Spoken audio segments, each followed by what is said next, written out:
Për të 18 vit radhazi në Korçë organizohet rinj show ku gjimnazistët e Korçës zgarojnë në fusha të ndryshme artistike.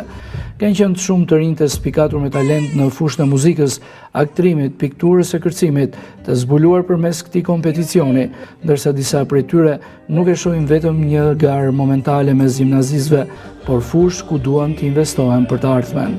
Kanë shumë aktrim, kërcim, sfilat, karnaval të gjitha. Mora pjesë, normal. Janë talente shumë që dallojnë edhe pikasin shumë talentet në shkolla të ndryshme.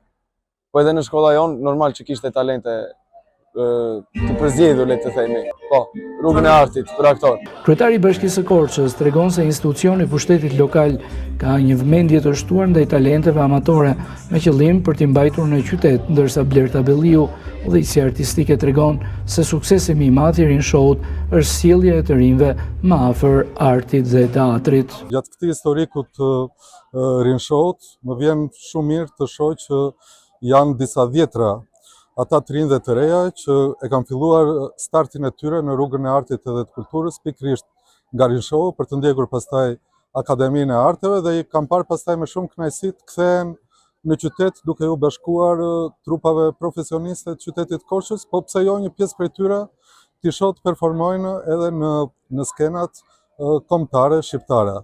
Aktiviteti është fantastik. Ky shesh i plot mua më gëzon më shumë se sa talentet, sepse Korça nuk vuan për talente. Është momenti që gjithë rinjt të ndjekin teatrin, ndjekin shfaqjet muzikore dhe çdo gjë që prodhon teatri profesionist. Dhe unë gëzohem shumë sepse mendoj që këto formate afrojnë të rinjt edhe pranë shfaqjeve shumë të vërteta, profesionale, me aktorë cilësorë etj. Kolegji Preka fitoi këtë vit çmimin e madh të rinj showut, ndërsa vit pas viti cilësia e këtij eventi është në rritje, ku spikasin talente të ndryshme, sidomos në fushën e aktrimit.